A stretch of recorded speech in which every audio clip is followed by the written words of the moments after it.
Saludos, amigos y amigas de La Respuesta. El tema, no he creído encontrar ningún otro más importante, más sensitivo, que el que tratara fundamentalmente en el programa pasado. La cuestión que se está desarrollando en los Estados Unidos de Norteamérica acerca de los trastornos posibles en la salud de su presidente y en las corrientes que se han establecido dentro del Partido Demócrata y en la prensa misma de Estados Unidos, que conducen a una especie de exigencia de que el presidente Biden, Joe Biden, se aparte de la carrera electoral, abandone la candidatura. Todo ello fruto de la debacle, que así se le llamó, y parece que hay consenso, del debate que sostuviera con Donald Trump hace apenas 8 días. El asunto es muy importante, muy importante. Y yo creo que a la gente hay que persuadirla de que hay cosas que ocurren, que han ocurrido en el mundo y que pueden ocurrir en el mundo,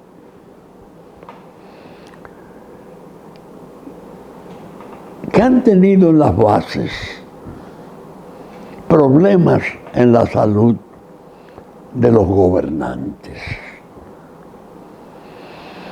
Hay una obra que yo leí en mi juventud, la he perdido, debe de andar en mis anaqueles. Gutiérrez Nájera escribió aquella obra que fue muy celebrada entonces, aquellos enfermos que nos gobernaron. Y me puse a pensar todas las derivaciones que ha podido tener hacia el pasado reciente y que podría tener hacia el futuro inmediato. Esa dificultad, ese trastorno en la salud del presidente Biden, que él mismo, a pesar de que ha confirmado que él no abandonará la carrera electoral, que estará hasta el final, que dará la pelea, que ganará, él mismo parece que en momentos determinados ha admitido cosas que confirman la sospecha pública extensa de que, por desgracia, él tiene una disminución en su capacidad mental, en sus aptitudes, en sus habilidades. Fue un hombre, un congresista importante, fluido en el discurso, agudo en las apreciaciones y los pronósticos. Es decir, lo que se está ofreciendo con él ahora es un cuadro de deterioro evidente. Y él nos ha cuidado, por ejemplo, ahora mismo, hace unos días, 2 días, que él estuvo a punto de dormirse en el debate. Por poco me duermo, por la fatiga, porque tuve que ir a Italia y a Francia, a Normandía, pero hacía una semana. Y por poco me duermo, estaba cansado. Después, acaba de decir que no fijará ningún tipo de participación y actividad después de las 8 de la noche, porque él necesita tiempo para dormir. Es decir, eso sumado a todas las imágenes que la prensa norteamericana, no sin morbosa crueldad, ha estado pasando acerca de su ubicación en las tribunas, de la forma en que su esposa o el presidente Obama lo conducen agarrado por el brazo. En definitiva, da un cuadro preocupante de su salud, que no es un trastorno de una persona cualquiera. Cualquiera de nosotros, en una mañana amanece así. Pero es un ciudadano común, sin responsabilidades, sin mayores compromisos, y simplemente cuidarlo y aislarlo. Hacerle la gracia humanamente posible para hacerle más agradable o de algún modo grato ese final. Pero se trata del presidente de los Estados Unidos. Entonces yo observaba, que es lo que quiero, la necesidad que hay de pensar hacia atrás. Porque no es el problema solo si va a las elecciones en noviembre y gana. Vamos a ponerlo así, que es un supuesto muy difícil. Tendría que durar 4 años más, de 81 que tiene a 85, en plenitud de salud. Eso sería ya muy difícil.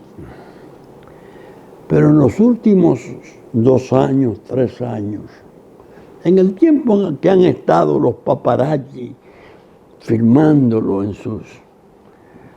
sin piedad, él estaba afectado, pero ha tomado decisiones, ha tenido que participar en hechos de gobierno. ¿Y de qué gobierno? ¿Y de qué nación? De una superpotencia de enorme poder, de una nación que ha sido por siglos de vanguardia. Estados Unidos de Norteamérica, modelo de democracia, cuna y madre de la libertad.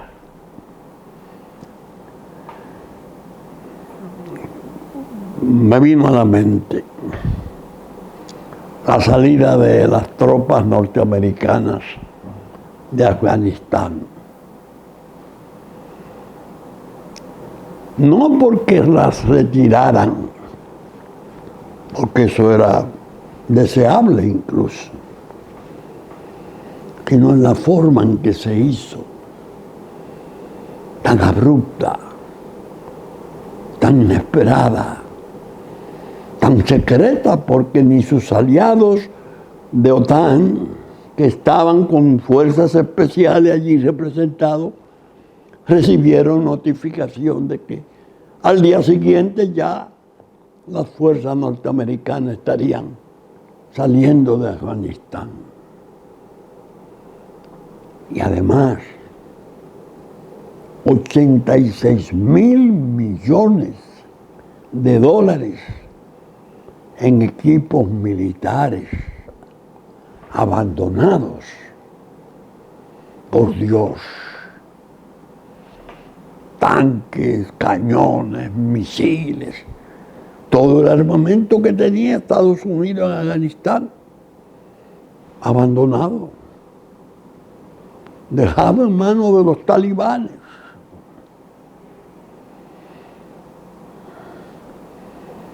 ¿Cuándo se tomó esa decisión? Yendo más lejos, penosamente, ¿quién tomó esa decisión?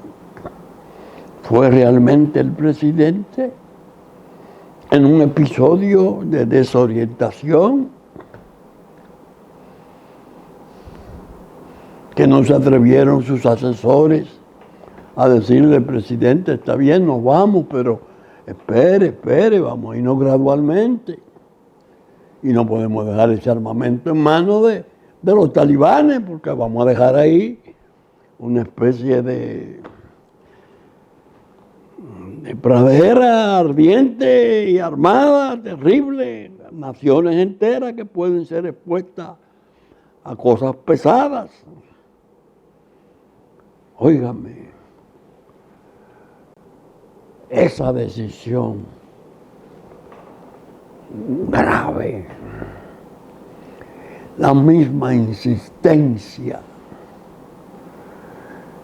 en el apoyo a OTAN y el apoyo de OTAN a la guerra, el aprovisionamiento de las armas, la cantidad de armamentos y los miles de millones de dólares que se han dado allí. La paz fugada, la paz ausente. Óigame, sin un presentimiento razonable de que se pueden producir cosas pesadas en una escalada de la guerra. Dios mío, ¿ha sido el presidente el que ha manejado esas circunstancias? ¿Hay algún tipo de comité formal de asesores, de apoyo, para que sus decisiones sean tamizadas y tratadas y manejadas y discutidas? No lo sabemos. Pero es un funcionario tan importante que es el que tiene, Dios mío, el maletín atómico, que tiene evidentemente muchos controles y protocolos. Pero imagínense, si surgiere un incidente de esos trágicos incidentes que por error, por acaso, se han sabido presentar en la historia del mundo, como preludio de grandes desgracias de guerra. ¿Dónde está el presidente de Estados Unidos? ¿Dónde está el maletín atómico? Las claves, ¿quién va a manejar eso? Pero si el presidente ha dado muestra de que tiene limitaciones, que no está debidamente sano y apto para desempeñar sus funciones, se aumentan los peligros del mundo. Y me quedé pensando en las cosas que he leído en la vida sobre esos casos. Y traigo algunas menciones de casos. Por ejemplo, el presidente Woodrow Wilson de Estados Unidos era un hombre brillantísimo, un hombre intelectual, un hombre de gran capacidad. Estados Unidos tardó cerca de 3 años para entrar en la Primera Guerra Mundial. En el interregno, en lo que esas cosas ocurrían de esa guerra tremenda, que costara solo 10 millones de muertos, solo 10, porque la segunda costó 60. Se dijo que él había sufrido un accidente cerebral, pero que estaba recuperado. Parece que la esposa o tenía alguna preparación o de algún modo el coraje para ayudar, y que gran parte de sus decisiones más críticas, importantes, no las tomaba él propiamente. Yo recuerdo haber leído una biografía de Franklin Delano Roosevelt, que era ministro entonces de Defensa del presidente Wilson. Aquí en la isla de Santo Domingo estuvo en Haití en el año 16, 17, por ahí. Y MacGregor, el autor, hace una alusión al problema del presidente Wilson. Él era luminoso, fue el hombre que ideó la Liga de Naciones, que era como el precedente de las Naciones Unidas. Después de Estados Unidos entrar en el último año de guerra, cuando vino la derrota de Alemania, la Liga de Naciones se creyó en ella como una manera de evitar más guerra en el mundo. Era obra de Wilson. Pero el Tratado de Versalles fue horrible. La paz que se le impuso a Alemania fue tremenda. Francia, sobre todo, que había sufrido mucho porque perdió millones, no solo de sus ejércitos, sino de su población civil.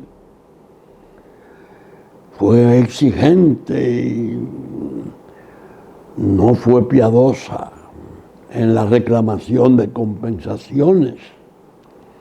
Y esas compensaciones condujeron a una ruina enorme de Alemania.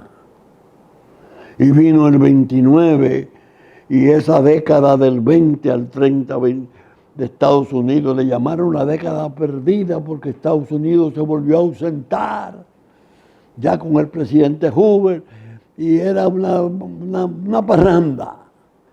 Y vino la depresión y la gran ruina, y esa ruina inmensa que Alemania sufrió, y las exigencias de Francia con el Tratado de Versalles llevaron a Hitler al poder y al nazismo.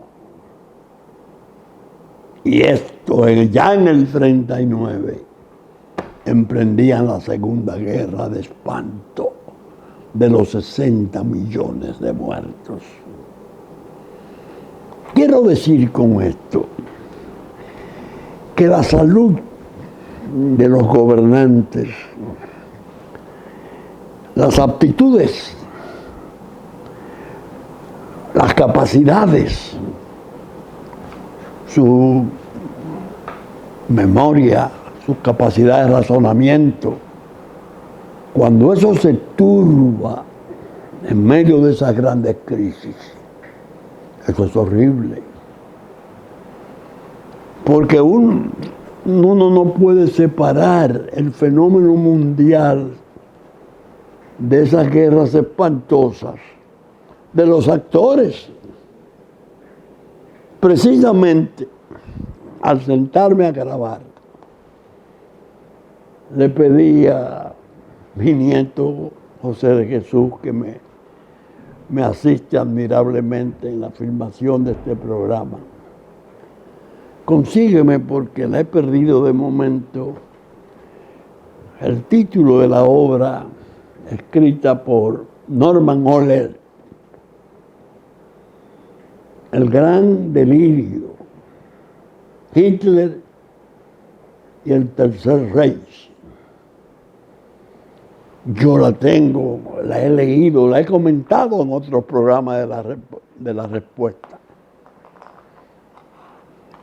Dios mío, todo un proceso de investigación meticuloso de ese autor respecto a cómo trataba el médico personal de Hitler, Morell, a este con motivo de dolores artríticos, depresión, dificultades de su salud, aparentemente de tipo físico.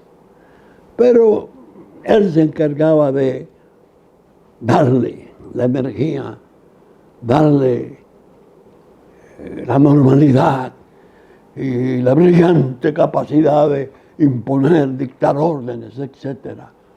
En definitiva, lo convirtió en un adicto tremendo de la propia cocaína. Es decir, que aquel monstruo tenía al doctor Soler, su médico intocable, que era quien administraba medicamentos para mantenerlo alerta, activo, brillante. Un maldito enfermo, generador de muertes y destrucción de la humanidad. Incluso está descrita en esa obra la propia invasión a Francia, que fue sorprendente. En 15 días ya estaban el general Guderian con los Panzer ocupando a Francia.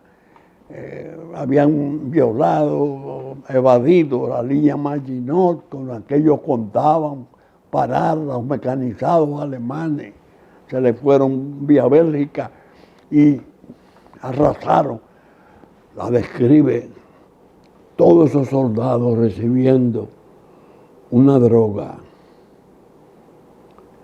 24 horas sin dormir, 48 horas sin dormir, verdaderos extraterrestres bajo efecto de la droga. ¿Qué quiero decir con esto? Que la cuestión de la salud es muy delicada cuando se implica con el poder. Si el poder no está en manos enteramente sanas, confiables por ser sanas, normales, y se advierte que quien lo ejerce puede tener o déficit o desviaciones que no se conocían, infrecuentes, anormales. Y ese gobernante tiene posibilidades de determinar cosas mayores. El asunto entonces es muy grave. Yo tengo sobre esto ya, no en ocasión de esta situación, yo tengo ideas que he venido incluso en la propia pregunta escribiéndolas. En la de este miércoles saldrá las reflexiones superpuestas de lo individual a lo mundial. Porque siempre relaciono los aspectos individuales y nacionales, colectivos de la nación, insulares en nuestro caso, con los fenómenos mundiales o regionales. Porque todo está interconectado y aquellos son fundamentales. Aquellos son el centro del conflicto. Nosotros somos periferia. Y todas las cosas que estamos enfrentando pueden agravarse enormemente. De consiguiente, necesitamos conocer qué está ocurriendo en el centro del poder del mundo para ver cuáles repercusiones pueden sobrevenir que nos agraven nuestras circunstancias. Yo he dicho algo que lo quiero repetir hoy. Bill Clinton, expresidente de los Estados Unidos, ustedes me han visto sacar este libro muchas veces, exhibir su foto en carátula de su autobiografía, brillantísimo. Una obra fascinante, bien escrita, agradable. Tuvo un trastorno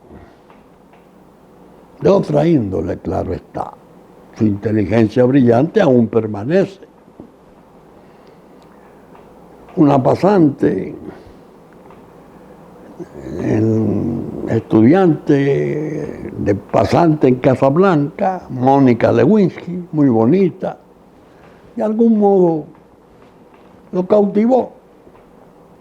Y hubo algún tipo de relación mórbida entre ellos. Y eso trajo un trastorno inmenso. Y se armó un juicio político, un impeachment, para destituir al presidente Clinton.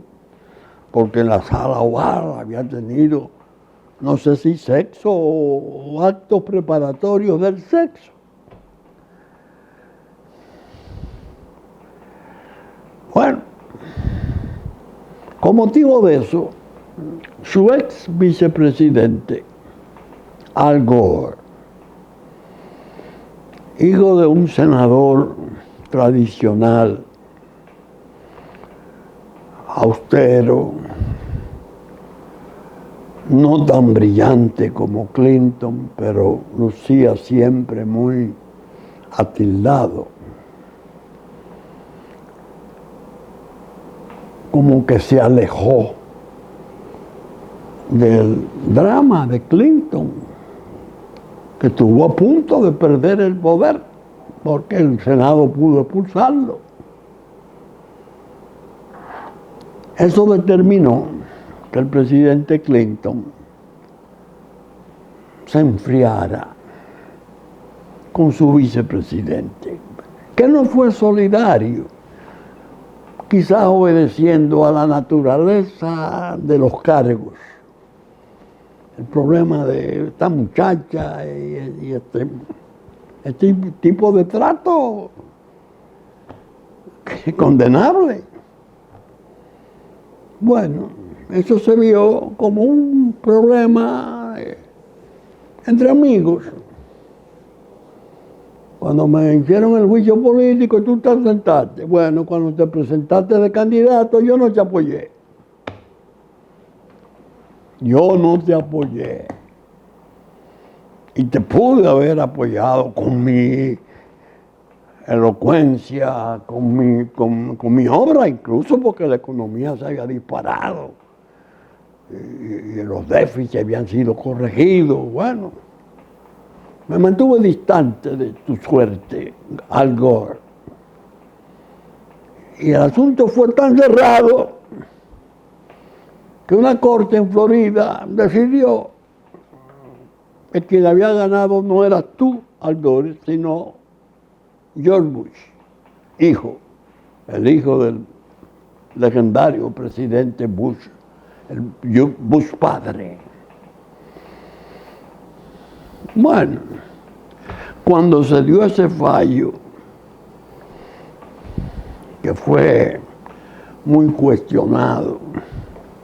Se entendió que la decisión de la Corte no fue justa, un tipo de alegato de fraude electoral y cosas de esas. Yo dije en la respuesta, es una lástima que Gore, el republicano,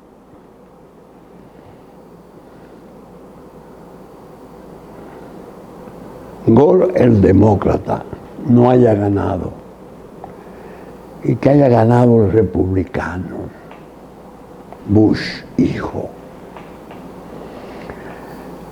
Bush hijo no es el padre,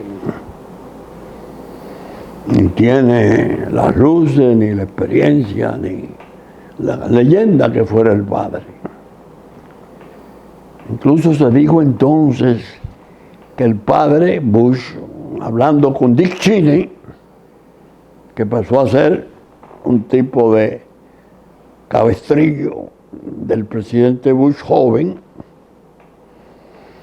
le dijo en un momento, ayúdame a hacer el día.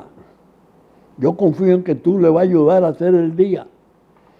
Con lo que le quería decir, tú tienes una experiencia política mayor que él, ayúdame, dirígemelo, ayúdamelo.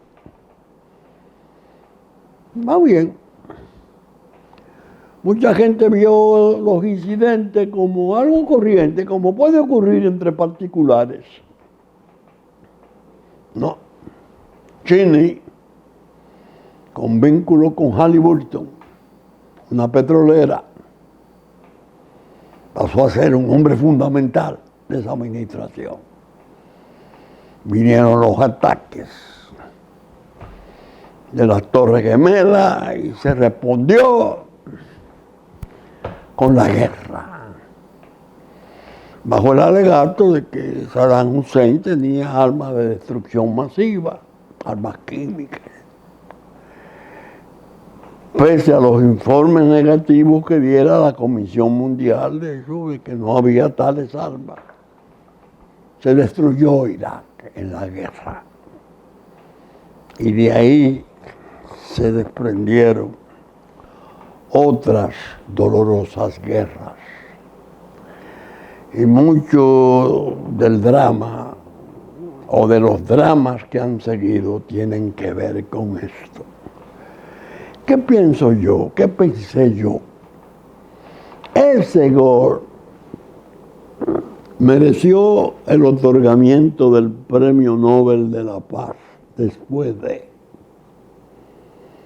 Se dedicó a la cuestión del ambiente, los cambios climáticos, los problemas. Hizo un documental fabuloso que, por cierto, tuvo elogios hacia nuestro país, porque cuando el satélite pasaba, observaba la isla de Santo Domingo y él narraba y decía, observen que en el oeste, tierra arrasada, no hay bosque. En cambio, en el este se nota que ha habido políticas de conservación del bosque. Era otro hombre, y yo me atrevo a asegurar todavía, si Gore hubiera estado en la presidencia, sin ese fallo judicial, son medio sombrío, medio malicioso, sin ese frío, ese vacío que le ofreciera ese hombre brillante que es Bill Clinton, que hubiera ganado terminantemente sin tener que ir a justicia. Es posible que esa guerra no se hubiera dado, la de Irak, porque Irak tenía el tercer lugar en la exportación de petróleo del mundo. Halliburton, Dick Cheney, la gente reputó y todavía se reputa como que el petróleo de Irak fue uno de los objetivos de esa guerra encubierto. Fíjense cómo van produciéndose hechos terribles del mundo.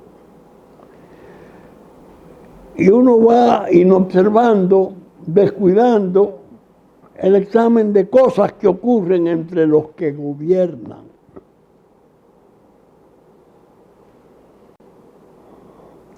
Wilson, en la convicción de MacGregor, el biógrafo de Roosevelt, era que fue fatal la disminución de su capacidad.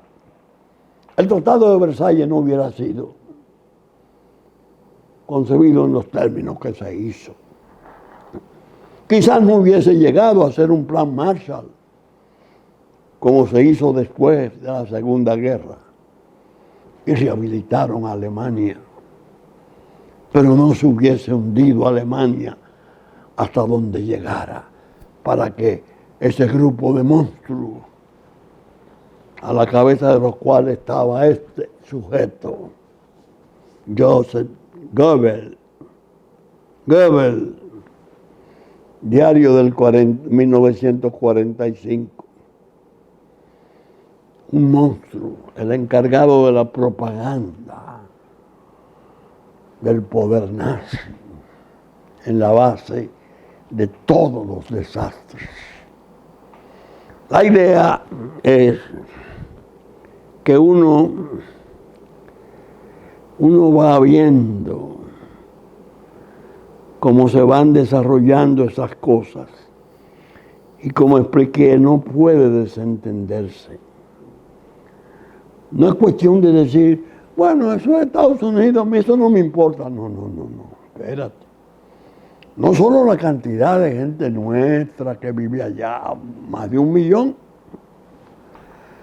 y la familia que tenemos en una forma ya establecida con Norteamérica.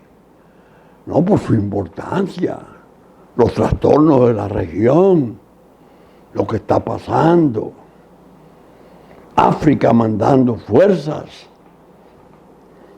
pero sobre todo, aquí se ha dicho, un hombre brillantísimo, tan brillante como Clinton, Barack Obama, keniano de ascendencia, en la base de todo ese control insular.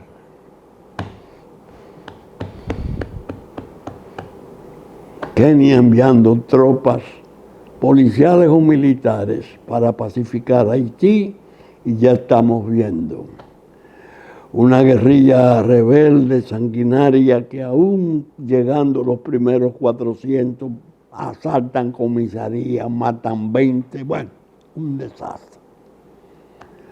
Sigue el pavor, sigue el terror funcionando, amenazando con la horda, porque el proceso es ocupar a República Dominicana. Entonces esa influencia enorme en el poder de Biden, que tiene necesariamente que tener Barack Obama, puede estar detrás de ese quebranto del presidente Biden. No es fácil el problema, hay que entenderlo. Yo pienso que hubo un publicista que ayudó mucho al presidente Trump, Bannon, creo que ahora lo condenaron a 4 meses. No sé por qué, de los juicios que le armaron a todo lo que rodeaba a Trump.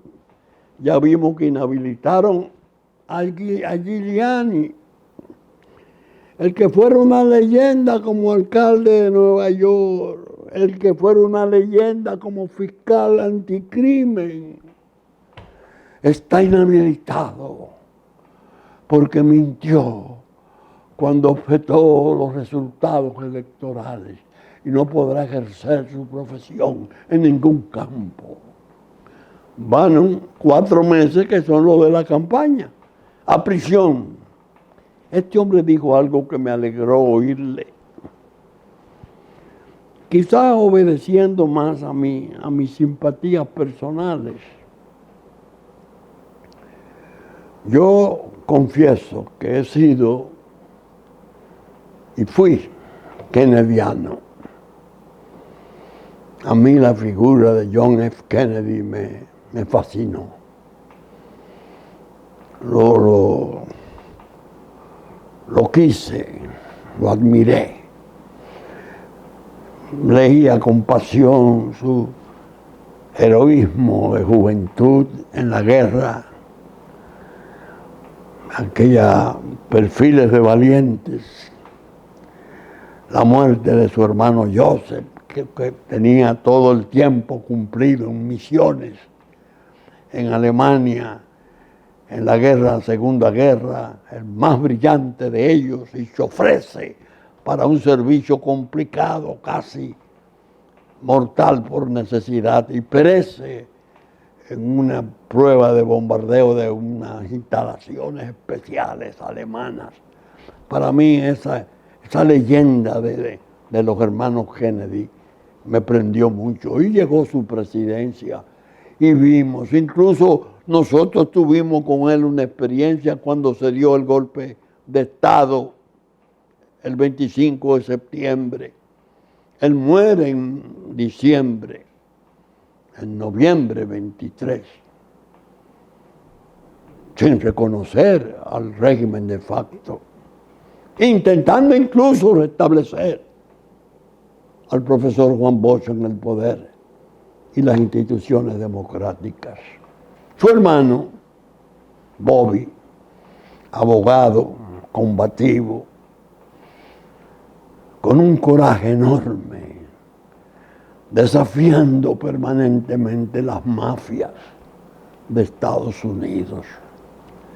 Llegó a ser casi el presidente de Estados Unidos. Iba a ser en días el candidato demócrata y todas las encuestas indicaban que Bobby Kennedy sería el nuevo presidente de Estados Unidos. Lo asesinaron. 2. Aparece este hijo de Bobby,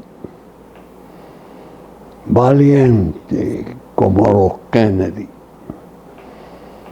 y dice: yo sé quiénes mataron a mi tío y a mi padre.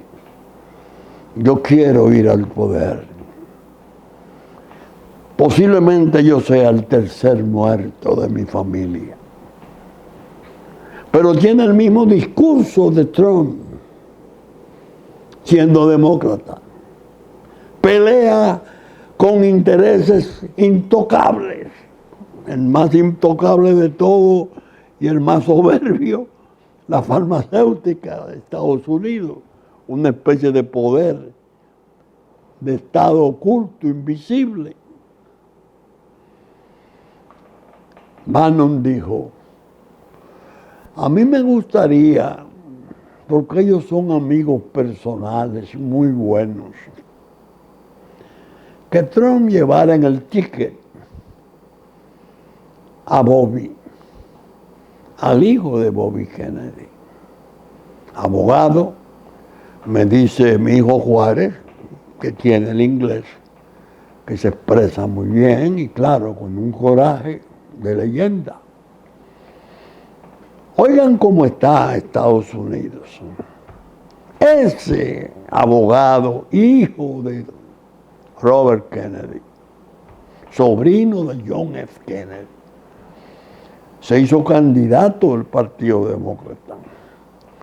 Y conforme a una tradición, pidió que se le asignara algún grado de protección del servicio secreto. Y escribió una carta solicitándola al presidente Biden. Y le fue denegada la petición. ¿Quién la denegó? El presidente Biden. Uno no puede decirlo, al menos yo no lo creo. Denegarle una petición de ese género a un Kennedy no es una manera de demostrarle odio y el deseo de que le pase lo mismo. que a los otros dos. Ahora va independiente. Entonces yo digo, Bannon, el genio de la publicidad, condenado a 4 meses de prisión para que no pueda estar en la campaña. Es luminoso y evidentemente hizo un enfoque muy certero. El grado de trastorno que ha tenido Estados Unidos en el funcionamiento de sus instituciones, de sus poderes públicos, es alarmante. Los estragos en su prestigio, en su reputación histórica de ser modelo de democracia, ha sido muy hondo. Estados Unidos necesitaría, pienso, una inflexión tan potente como esa, que Trump, conforme a la indicación de Bannon, le dijera al joven, ven, que necesitamos dar un ejemplo enorme de unidad. Yo creo que Estados Unidos, si se hubiera favorecido por un gesto tan potente, volvería a recuperar en forma excepcional, como siempre, los niveles de su prestigio. Yo en el Kennedy le digo a mis amigos y a mis hijos, me simpatiza mucho por el valor,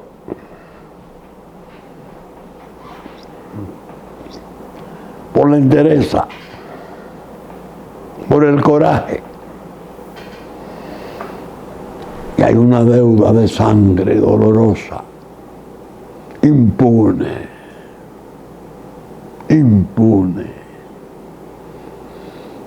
Con ese no hay transacciones, no hay titubeos. Bien podría ser vicepresidente y encargarse incluso de funciones que ayuden a fiscales especiales a buscar realidades que han permanecido ocultas o muy disimuladas dolorosamente durante tanto tiempo, sobre cosas tan terribles. Hoy quise venir a hablar de esas cosas porque le quiero dar incluso a mi pregunta de este miércoles que viene contenido.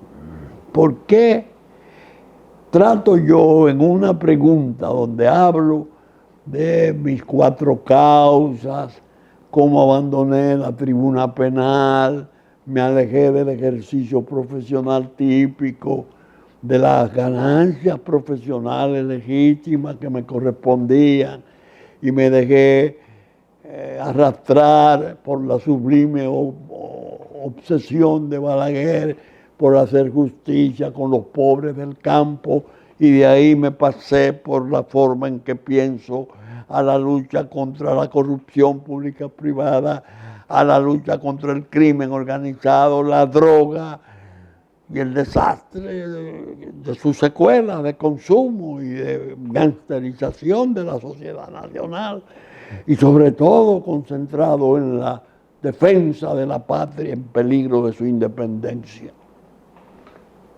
Trato además, en esa misma pregunta, doy un pase al contexto, al entorno mundial, y me refiero a los peligros actuales de la guerra. Hablo del Mar Negro y Crimea, hablo del Mar Rojo y los yemíes de Yemen, de la posible escalada de la guerra, de lo que esto puede significar como catástrofe final para la humanidad.